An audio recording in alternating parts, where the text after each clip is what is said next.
તમામ સુંદર સાહેબને ચરણોમાં મારા દંડવત પ્રણામ કરું છું. આ પ્રસંગને અનુરૂપ બે શબ્દો શાંતિથી સાંભળજો. આજે નદી પૂજનનો જે પ્રોગ્રામ કરવામાં આવેલ છે એમાં મહેન્દ્રભાઈ, સુરેશભાઈ, વિનોદભાઈ, બીજાને કદાચ ખબર ના હોય, મારા સગા મામાના દીકરા છે.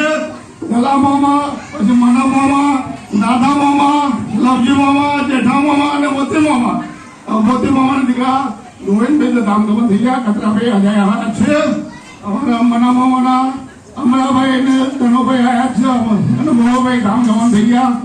અને આપણે રવિશંકર ભગત એ પણ આજે શામળાજી રોજ દર્શન કરવા જાય છે. ભક્તિ લાઈનમાં એ જોડાયેલા છે. જુદા બાબાની 2 મિનિટ વાત કરું. મારી મા મને કહેતો હતો, અમે નોંધોસ્તી હોય આવતા એકદમ નાના 60 વર્ષ પહેલાની વાત કરું છું.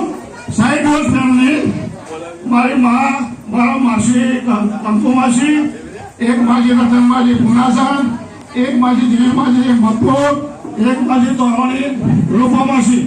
હવે બેન અનાથ એટલે અમને નોંધોથી ફાટમાં રહ્યા વખત પછી કહેતો થયું હોય એ પછીની કે ત્યાંની ફાટમાં લઈને મને આવતા. અને પછી રસ્તામાં 2 નદીઓ આવતી.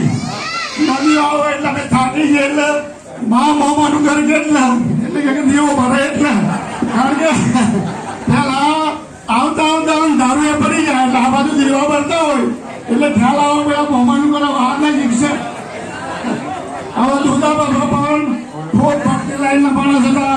નરસિંહ મહેતાની માફક એ જમાનામાં પણ એટલી ભક્તિ કરતા હતા કે ગામમાં અણિયા બોમર પણ એમને ભજન માટે બોલાવતા હતા. પત્રાભાઈને એમને ખબર છે. જુદા બાબાને ગામમાં પણ બોલાવતા હતા.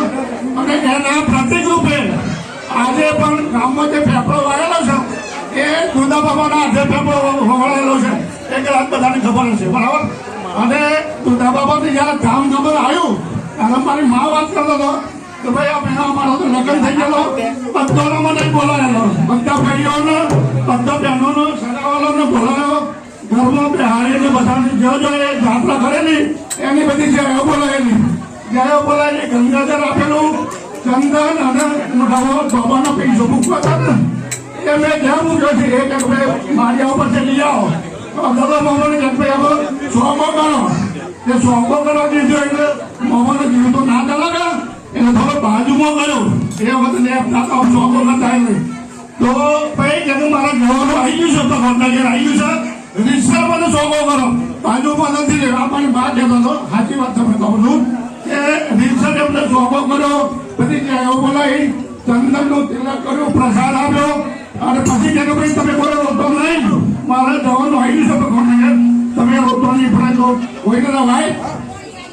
એ બધાને શાંત પાડી દીધો. અને પછી જયારે એ હોલિડેના હતા એમને બધા ઘેર જતા રહ્યા હાથ ઉગલા ચોગા એટલે એમને મોત મને શું જેવું એ અબ્દુલ્લા બાબાનું ઘર છે. અને આ આપણા સરસ સુંદર સાથેના કામ આપણે પૂરું કરું.